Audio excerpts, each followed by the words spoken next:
Okay, so first of all, thank you very much for inviting me and colleague Alberto Quintavalla with a legal topic which does approach the issue of this conference maybe from a different angle. And also with a different kind of lingo. And I would very much hope that you can enjoy it.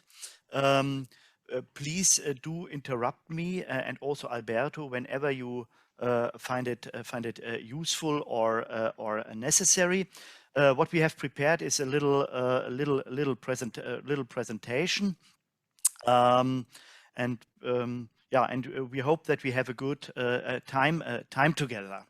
So having said that, let me start my presentation. Share screen.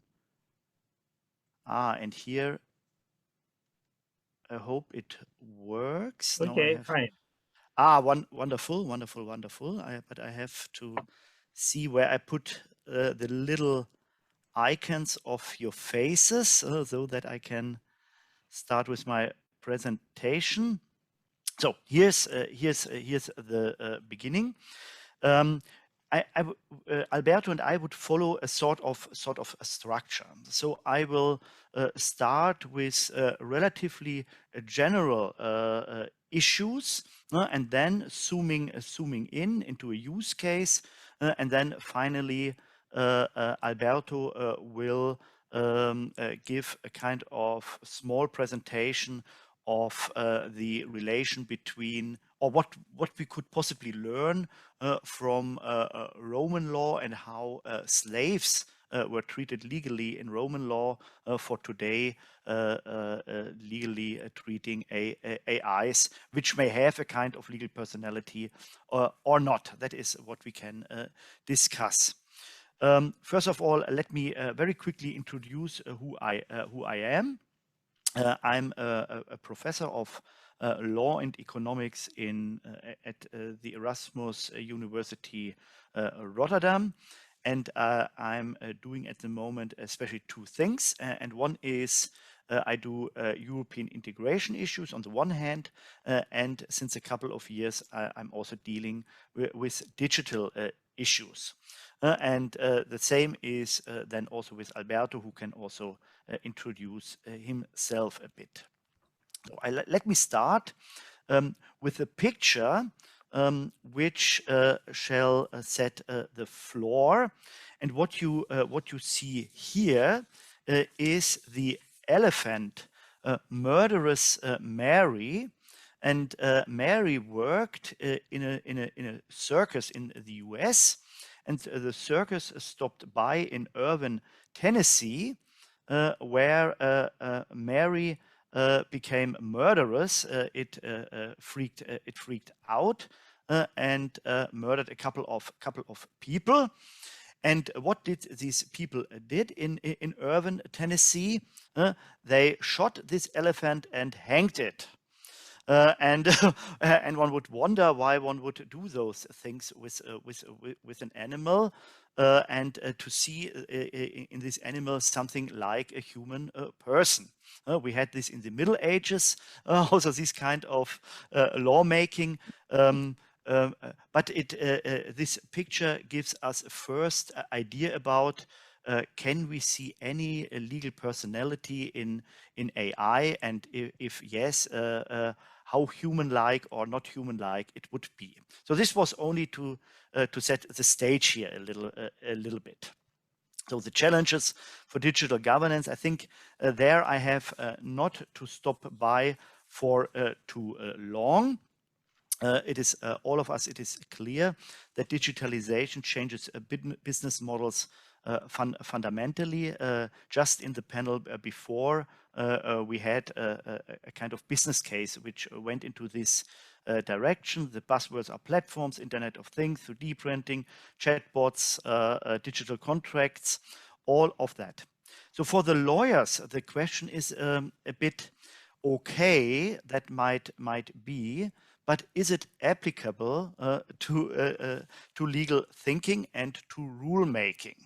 And if one looks some 20, 30 years back, there was a very influential article from a very influential judge in the US who wrote an article which was had the title "The Law of the Horse," and what was behind that? It was in the 19th century in the U.S. The horse played a very important role for daily living, but no one had the idea that the civil law would have to have an extra section for horses.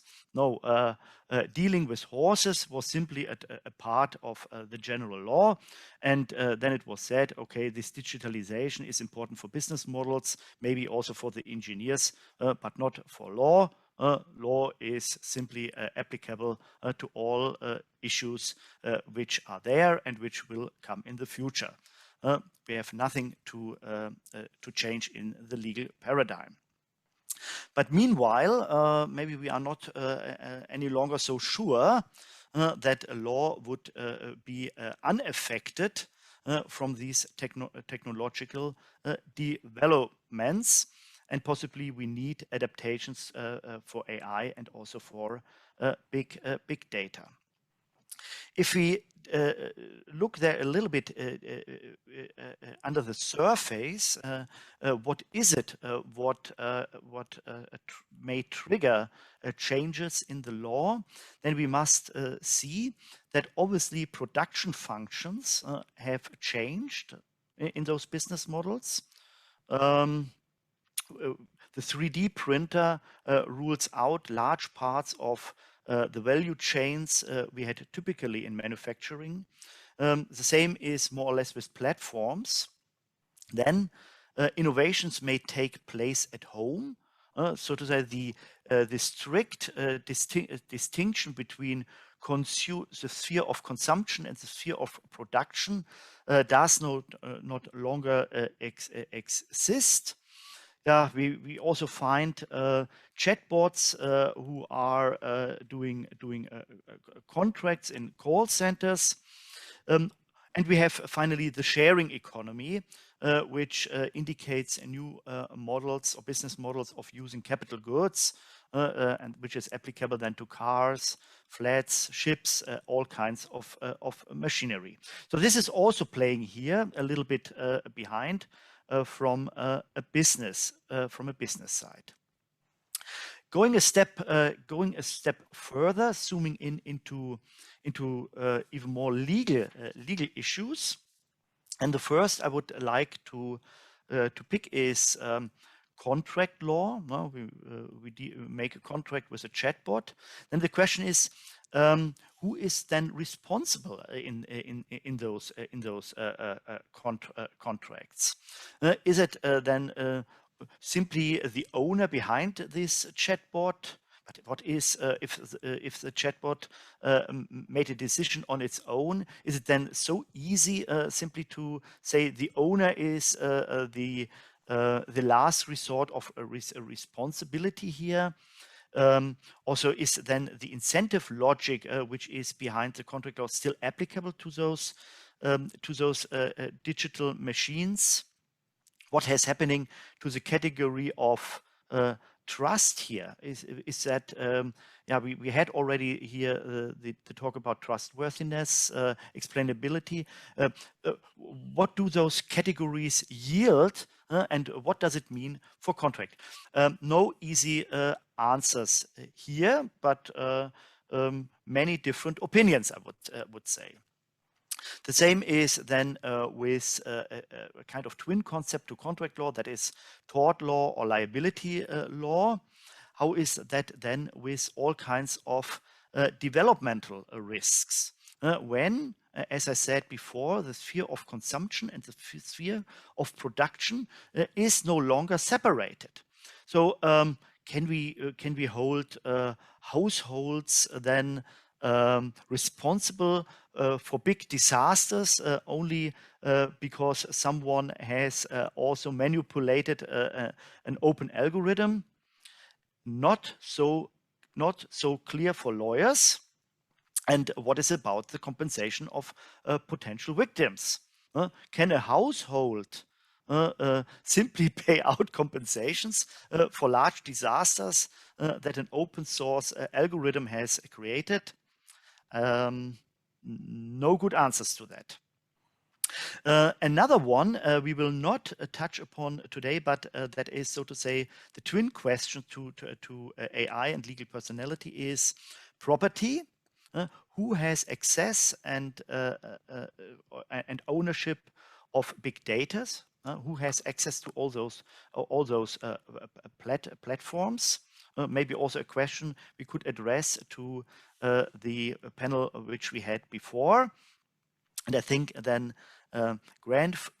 my opinion here, and I pronounce it a little bit, that grandfather's competition law does no longer provide reasonable answers to that.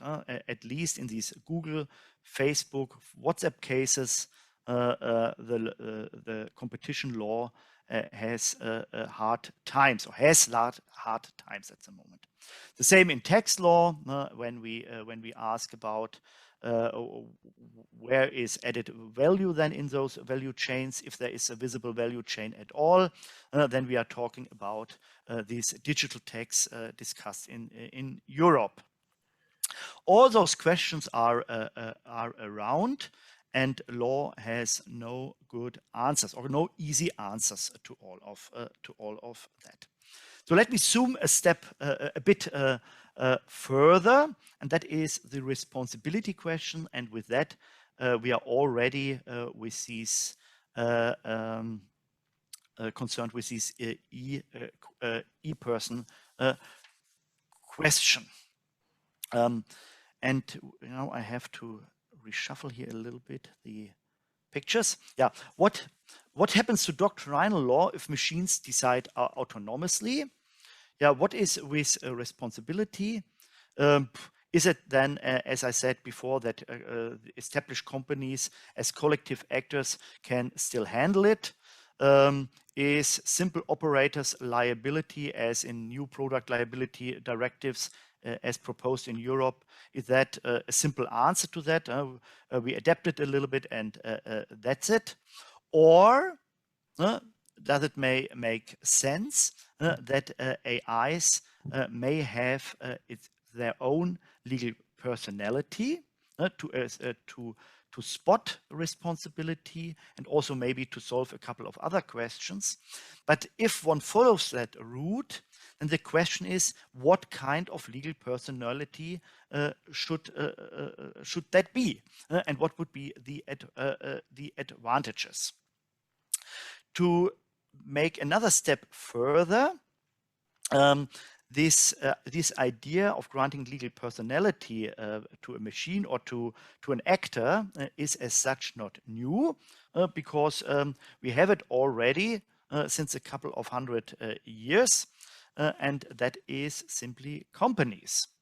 Companies have also a legal personality granted by degree, in order that those companies can fulfill certain tasks in society. And think simply about the times of Industrial Revolution or the colonies in the 17th century, when those companies simply were needed to raise capital and to organize these new production processes provided by Industrial Revolution. Yeah. At that time, the limited liability company emerged, and it also emerged not overnight. It is a gradual process over hundreds of years to have now these very differentiated possibilities of legal personality. And already at that time, a couple of those questions we may have were around, because these, for example, this Baron Thurlow, member of the English Parliament, coined this wonderful sentence against companies at this moment.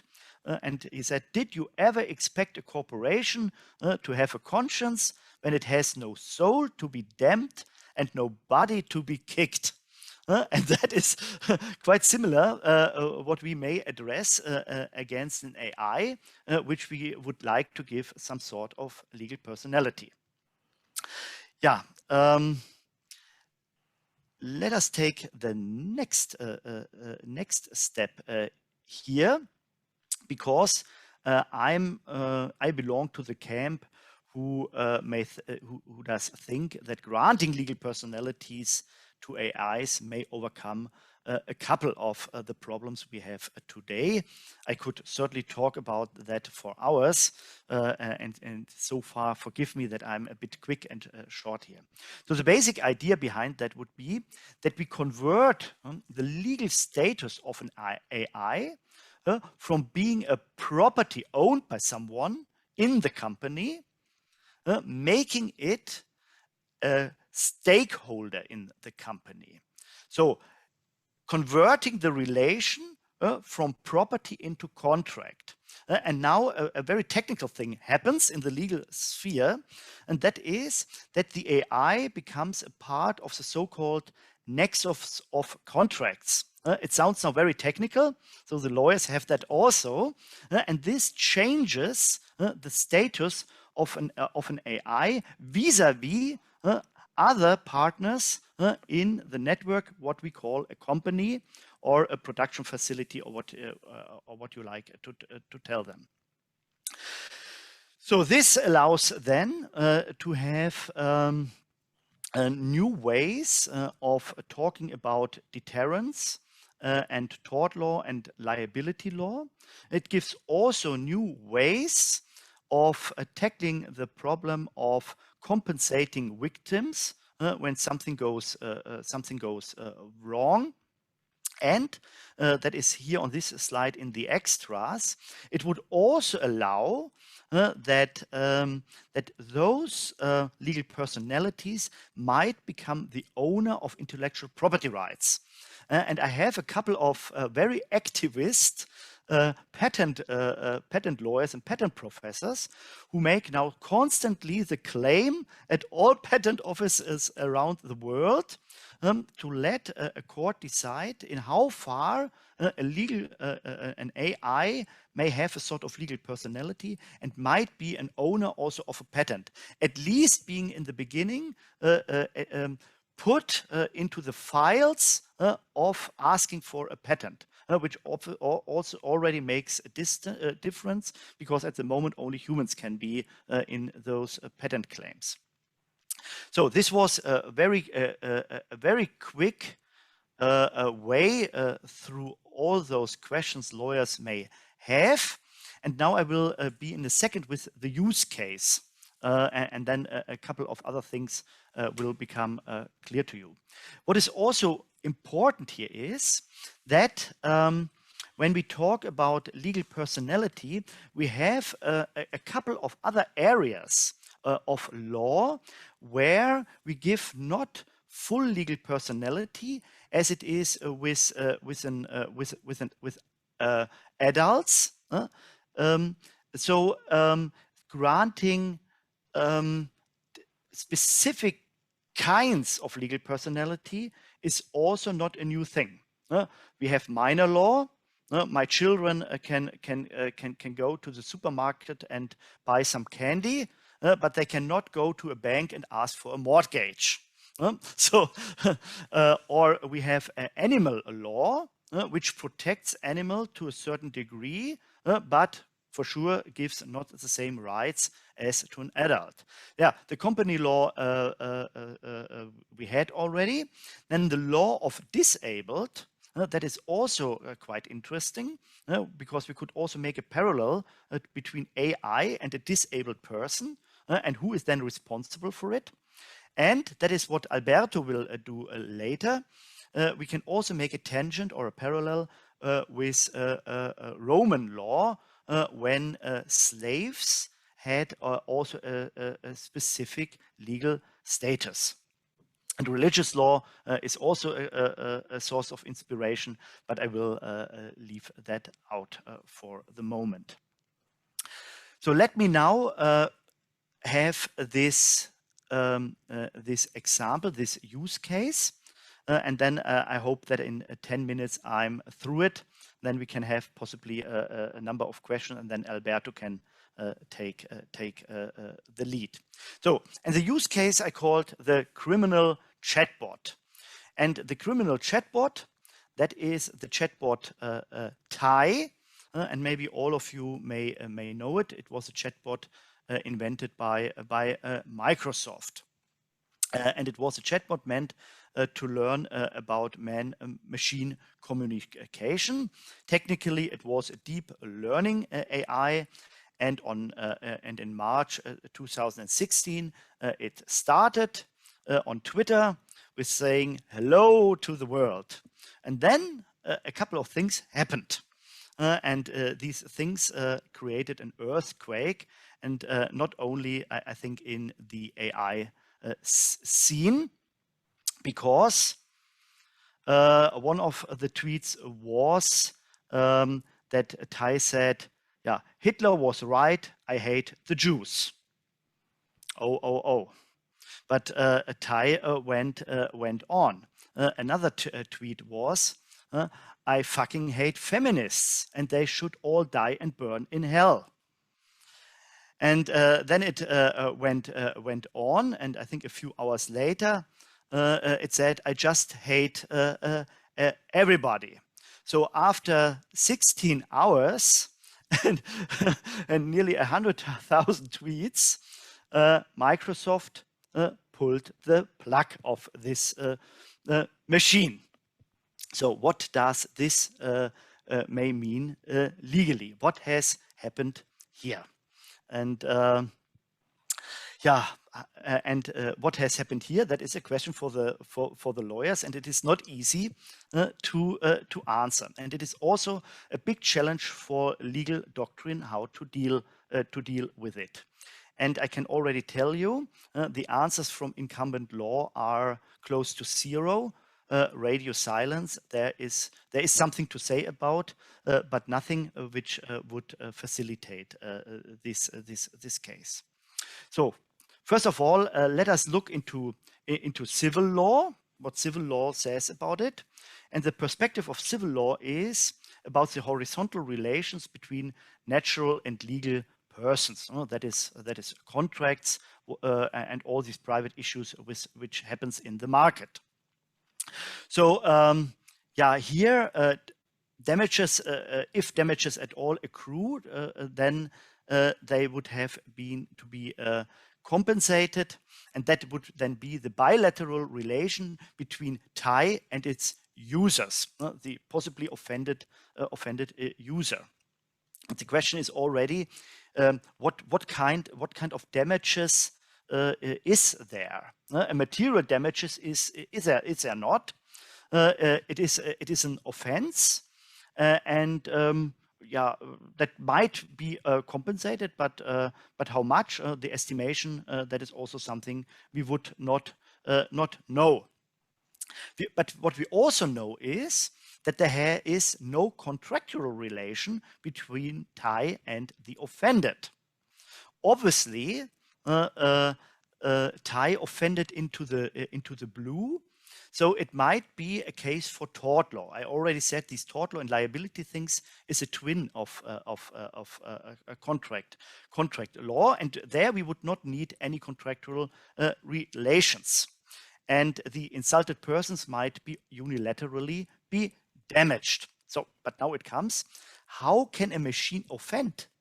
How can a machine offend? It has no conscience, it has no feelings, it has no specific purpose to do it, but still, people might feel offended. So we may say possibly there might be a case for compensation in an unlawful act, possibly. But who is the person or entity against which such a claim can be put forward? We already know legal personality does not yet exist. So Tai can be hardly a subject in a lawsuit because it has no legal personality. And it is also not a carrier of responsibility. It has also no funds to compensate. So therefore, the question would be, is Microsoft liable for what Tai has said? Yeah, but Microsoft did not say it. It was Tai. And Microsoft also not incentivized Tai to do it. In the opposite, Microsoft in the end pulled the plug. Maybe this is a new category for operators liability, but not yet. Then one may ask, okay, Tai could be a defective product, and Microsoft is responsible for this defective product. Yeah, but it is not according to product liability at the moment, because this Tai is a software. And software is not part of the product liability directive, or of product liability. And obviously also Tai had no obvious construction failure. It simply learned in the community when others chatted with it. So it simply learned according to its algorithms. So no product failure here, there.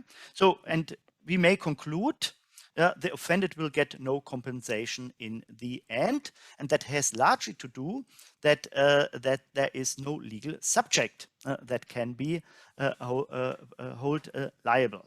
So to make it short, civil law gives us no answer here. But we have another suspect, criminal law. It could be criminal law applicable here.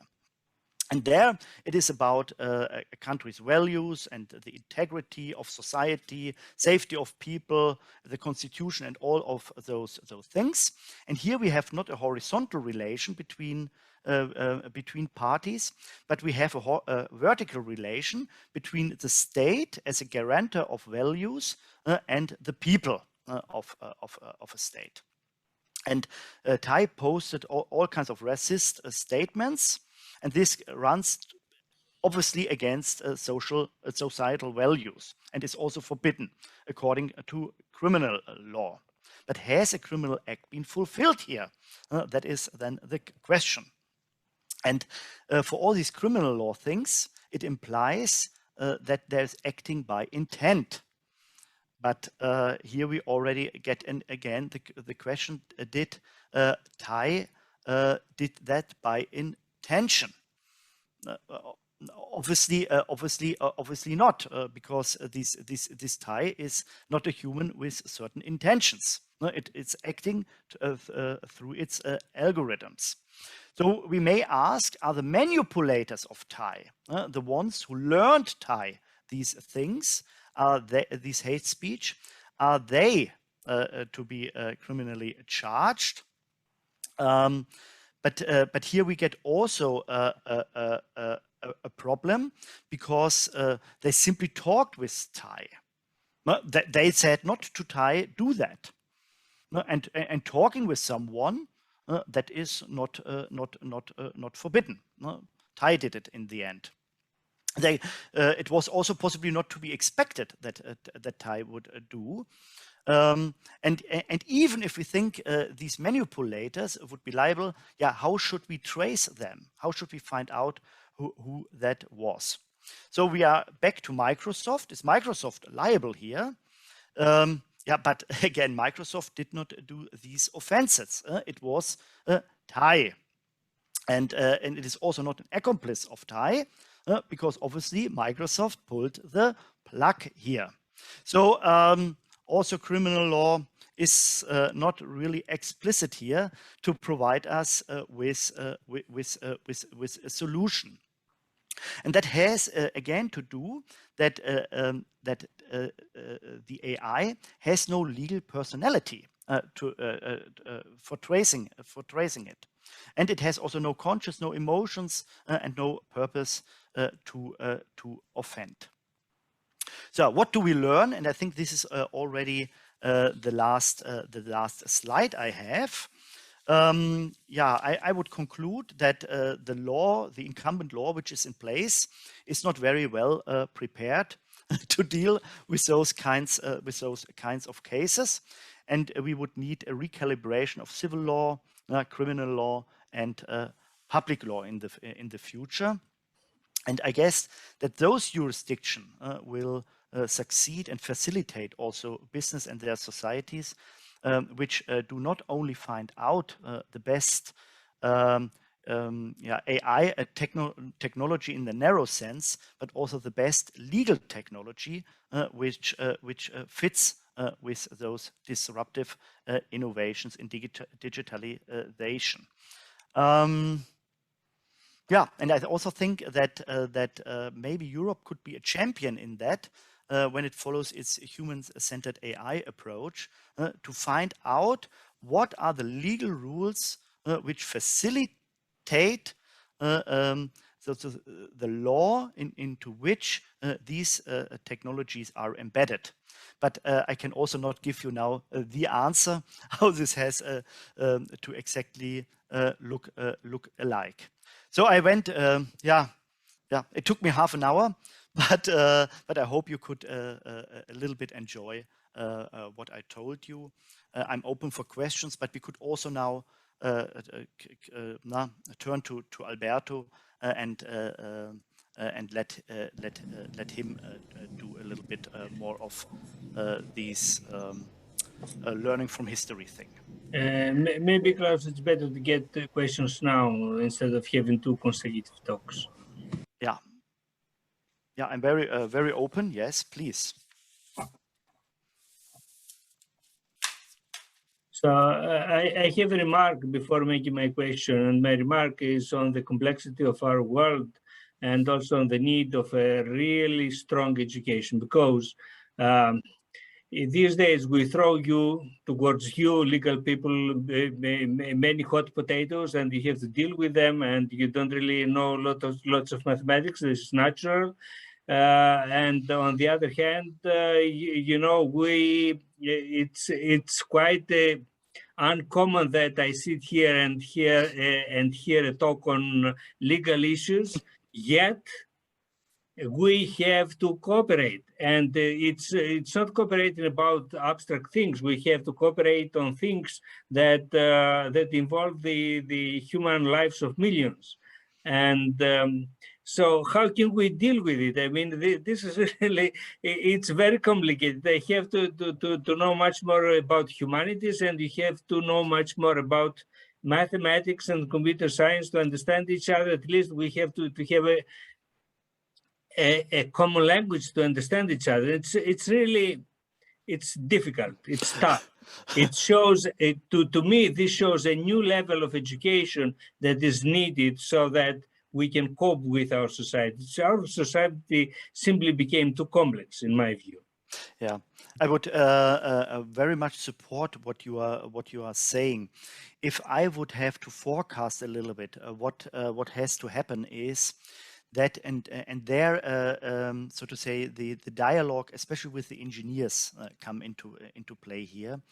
I think that the incumbent law, and that is especially property law, contract law, and tort law, whatever this means now, does not provide us so much answers to the problems we have here, and it will be overruled for very practical reasons by so-called design rules. And that means that in the design and in the coding itself of those technologies, we have to ingrain our societal values. I don't think that the legal technology which we have can be easily transferred or adapted to those things. So I think we will have a strong trend to so-called design rules, but yeah, that does not mean that that the incumbent law would disappear, but it will be added. So this is a little bit why I also find this dialogue, which you stimulate so much, Johannes, is so valuable. But now I will shut up. There are 2 more questions. Klaus, Julian wants to make a question. Also, Bruna. Yes. Who's first? Well, I can go first. Bruna, go ahead. Thank you. Thank you, Professor, very much for your presentation. So my question is, have you considered if the option of giving legal personality to AI, if that option goes according to our societal values, in the sense that, well, if you look at legal theory and this general idea, you know, like the first basic idea that law exists to govern our relationships, to govern power structures and limit abuse of power in society, etc.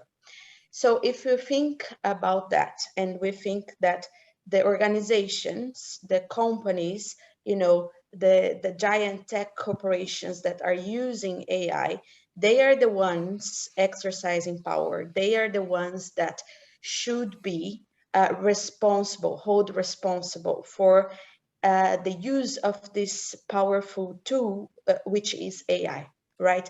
So as we're talking about very nicely about the history of how we gave legal personalities to non-natural persons as organizations. So it makes sense to give the legal personality, because we are talking about responsibilization. So if we give legal personality,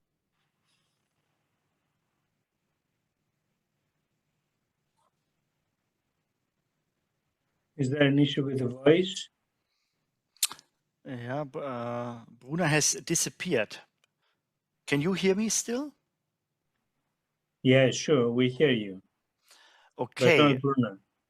Okay, then as long as Bruna is not broadcasting, I think I have understood what she is asking for. And two things. When I'm talking about a legal personality for AI, then I do not mean it in a anthropomorphic way, but in a very consequentialist way. And that means we in the society decide what we like this technology to do for us. And if we have there a compact, maybe on the values of accountability, legitimacy, and explainability, then it is that what is ruling the show.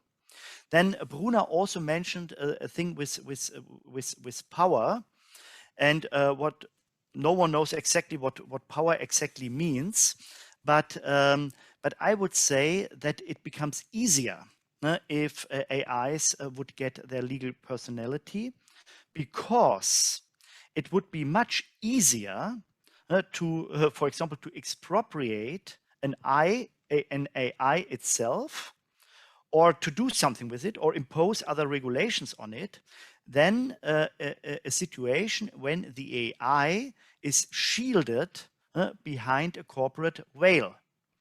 Only thinking about intellectual property rights.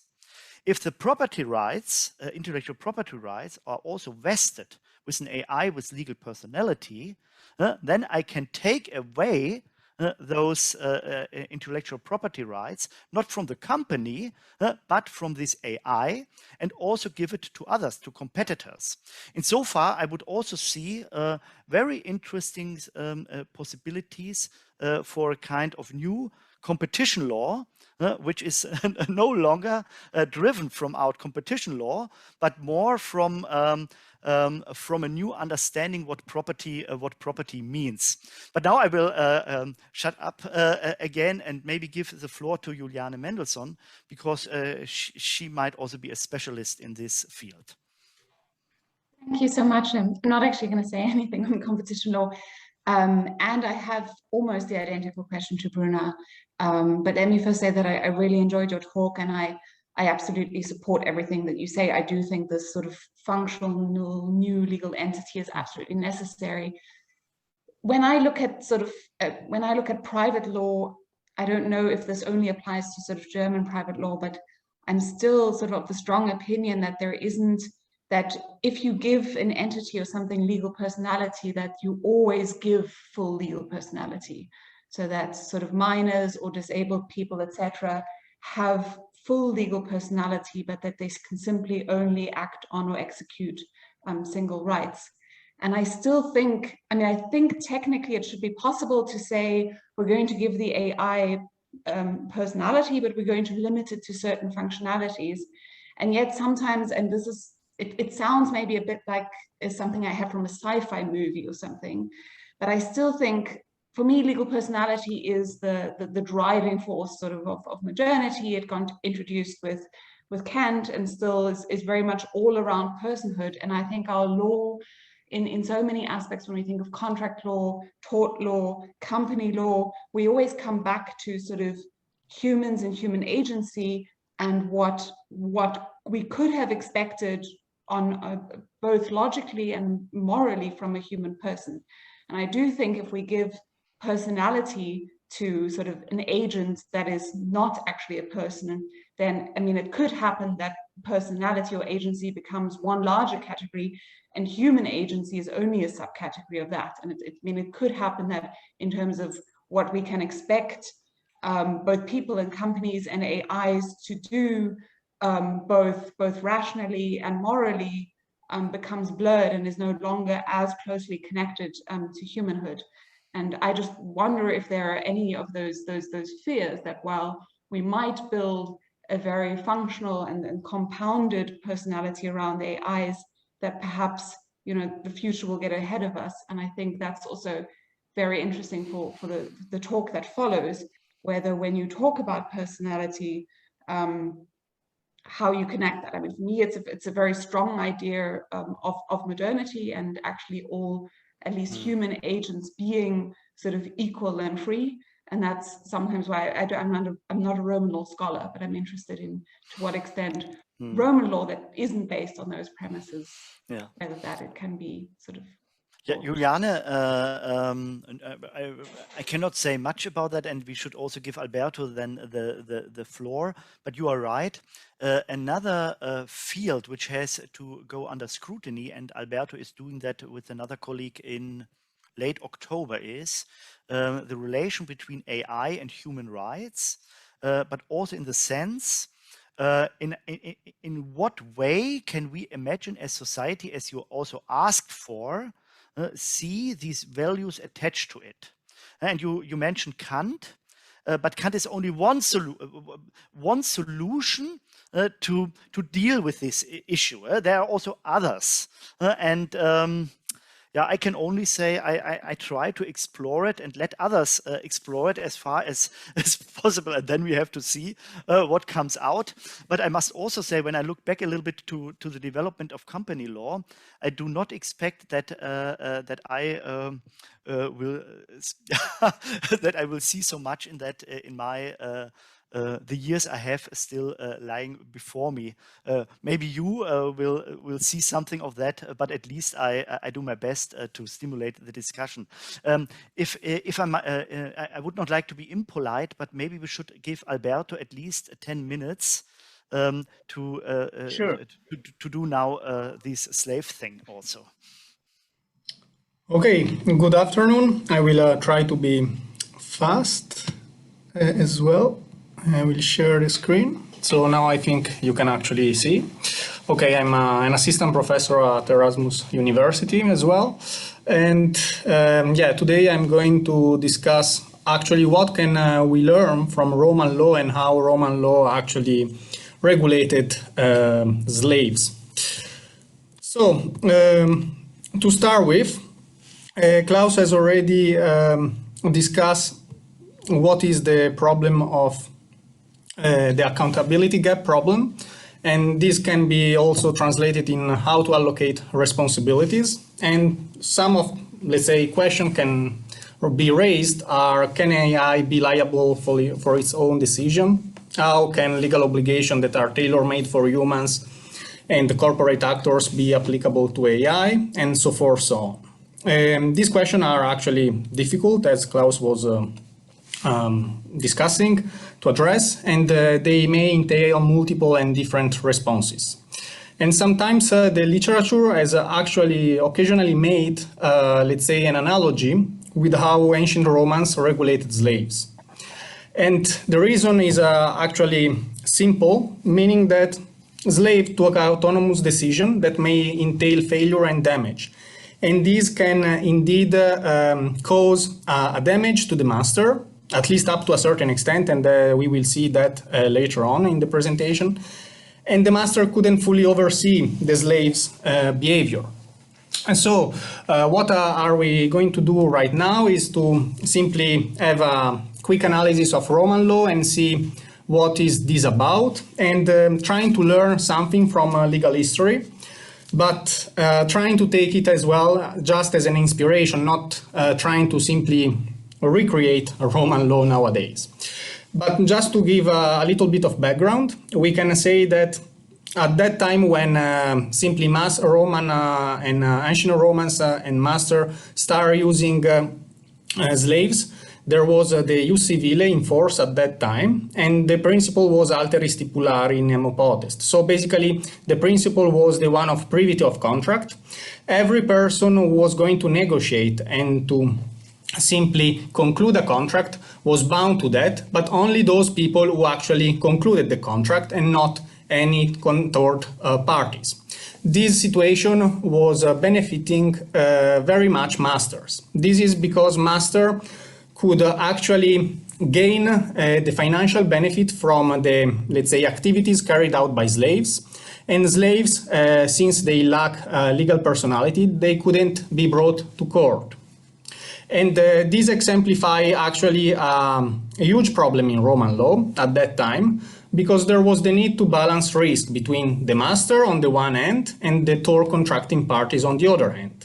And the, let's say, underlying interest were, from the master perspective, lifting the economic potential of using several people that could actually carry out economic activities. Whereas the third contracting parties had the problem of getting and ensuring relational trust. And this is because indeed at a certain point there was a reluctance by third contracting parties to actually negotiate and conclude contracts by slaves, because the third contracting parties were actually, they didn't know whether indeed slave could actually fulfill the obligation of the contracts. So the status quo basically was not sustainable in the long term. And the praetors, the Roman jurists, basically introduced a set of legal remedies. And this set of legal remedies were progressively introduced for third contracting parties. These remedies were the so-called actiones ad aetitie qualitatis, and they actually aim to fulfill two interrelated objectives. On the one hand, they try to ensure additional responsibility for, let's say, the masters, and on the other hand, they try to provide incentives for the master to oversee the activities by the slaves. And these 6 legal remedies were again progressively introduced, and I'm underlining the fact that these legal remedies were progressively, let's say, introduced over time. And they could actually be distinguished according to 2 main categories, one limited liability and the other one unlimited liability. I put the asterisk in actio tributoria because let's say that there is a dispute among Roman jurists whether this action actually fall under this type of legal remedies. But anyway, this is not the, let's say, concern of today's presentation.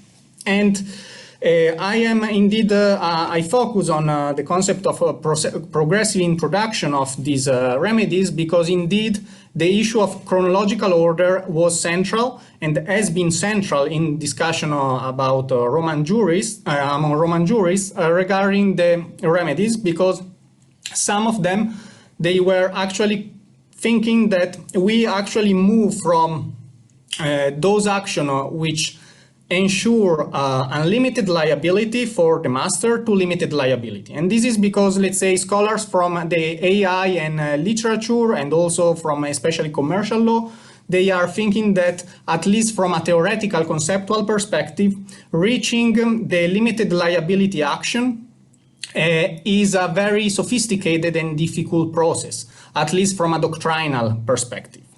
While another group of scholars actually thought that we let's say Romans started from the limited liability and then they switched to unlimited liability. And this was for a more practical, pragmatic reason. Namely that we pass from a moment where basically masters were not responding of any obligation of the slave to a phase where there was unlimited liability on them. So there should have been a sort of interim stage ensuring just limited liability. But regardless of, let's say, what's the true answer on this debate, and this might be interesting, let's say, for contemporary discussion on AI, because I think the main issue there is what is the underlying rationale of regulation. So what kind of societal interests and societal goals should be promoted?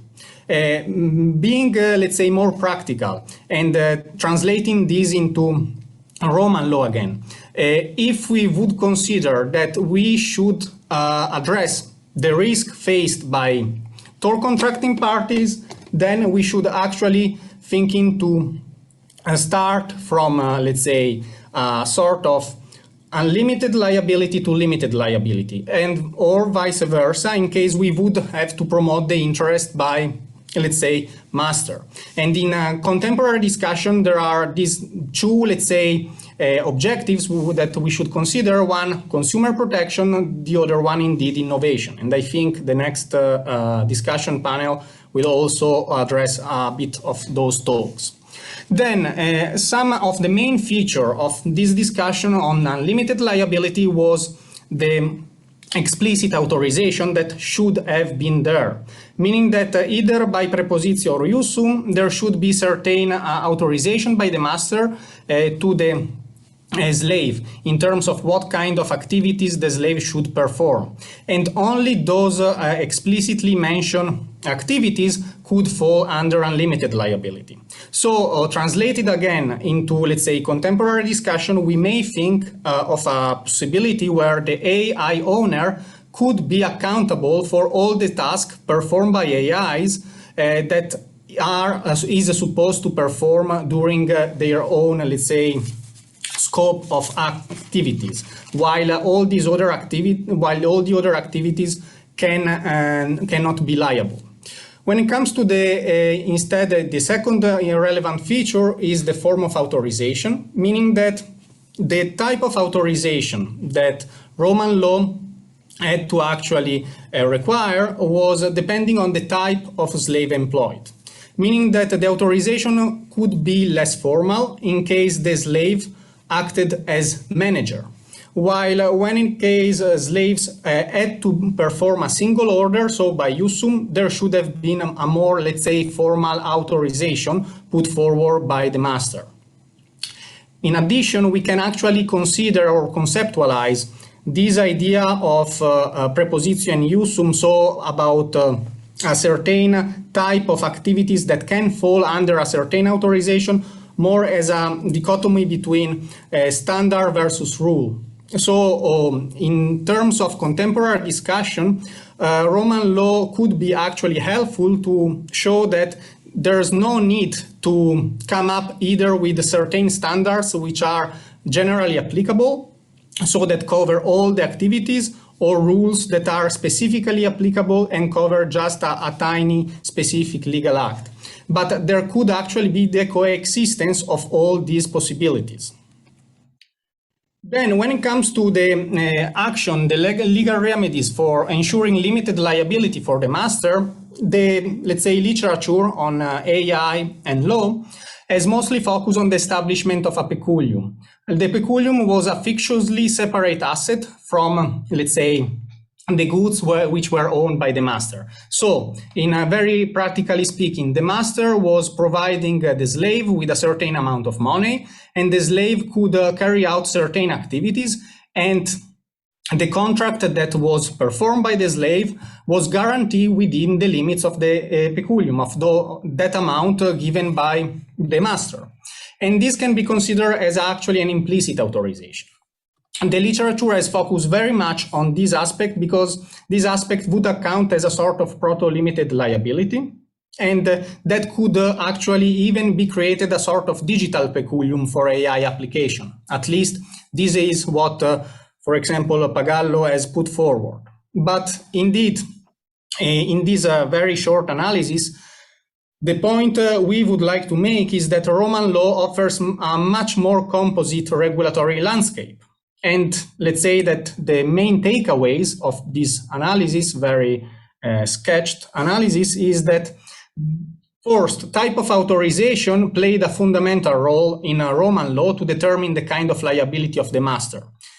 And this is, again, a point that should actually be addressed in contemporary discussion as well. Then, Roman law provides for context-specific ways of closing the gap depending on the kind of business, because, for example, there was a legal remedy specifically aimed at a commercial entrepreneur and another one at a maritime entrepreneur. And this is the case of actio institutoria or exercitoria. And then the other relevant one is that it may depend, as I said during the presentation, based on the experience of a slave.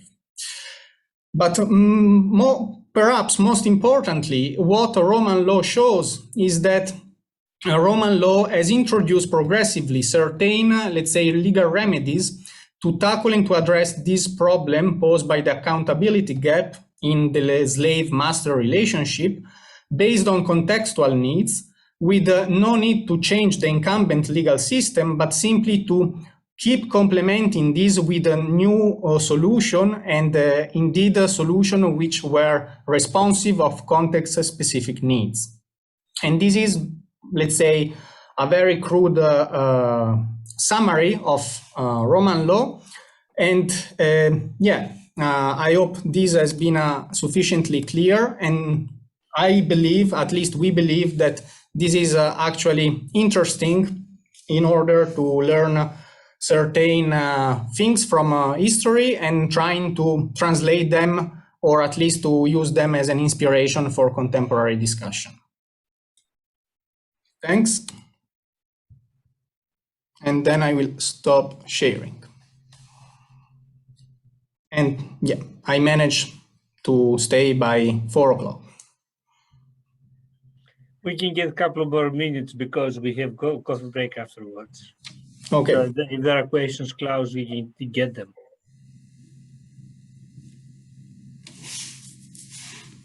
Well, I have a general comment. I just want to throw you one more hot potato. You know, when we talk about the responsibility, then if there is one entity, then or few entities, then you can assign responsibility to them. Okay. It happens though that this is not always the case in AI, because sometimes we have collective intelligence or swarm intelligence, and many thousands or sometimes even millions of entities produce behaviors. For example, blockchain. You have many tens or hundreds of thousands of people that participate in blockchain technologies. Sometimes we have swarms that create behavior. It's one thing to do cyberbullying on a person-to-person basis and do cyberbullying on a group-to-a-person basis. It's much more severe. It's happened once to my family in the past. So then your task is even more difficult. Maybe I can add to this very quickly, Johannes, what you said.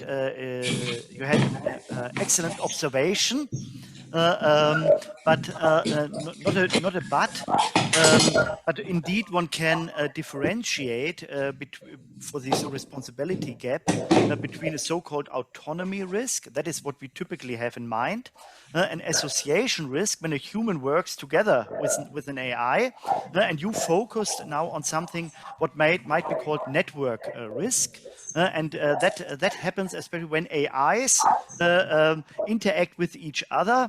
For example, then making what is it? Juliani Meneso may know even more. Do algorithmic collusion when flight booking systems do something together, and one cannot even spot anyone who has set these machines to do that. So, Johannes, this is very, very important what you say, because the lawyers may have all this structuring, what Alberto did now, all these exercises, but we need also more technical insight how this really works. yeah, if That's why we have to discuss. yeah, And indeed. I think that also all this discussion transcends the national levels, because such services are available worldwide. So legislation should be done at an international level, possibly. At least it should be discussed at the international level. So this is aspect number one. Aspect number two is that we should do something practical, in my view. For example, at least we should foresee registration procedures for softwares, AI softwares, and AI services, particularly the ones that go beyond the so-called particularly for the ones that can imitate humans very much. So there should be a procedure for registering those software, and in the registration there should be an owner, and there should be somebody to blame in case of problems, and we should be able to switch this thing off. Of course, if it's distributed, then it's much more difficult to switch this thing off, even by judge orders. But anyway, so we have to do practical things and continue the discussion as well, because it's a very fascinating discussion in my view. So then if this is the case, please send me your transparencies, because we're going to put them in the web page. And also I see Bruna had some views. If she wants, she can put her views through the system, and then Klaus, you're going to get her full views when we're going to try to compile the results of this discussion. And this is the end of this part of the conference. Let me have a look now. Now we have a break for, let's say, 25 minutes, and we start again at 4:30 Central European Time for the last panel discussion. So stay tuned. Okay. Bye for have a nice coffee break.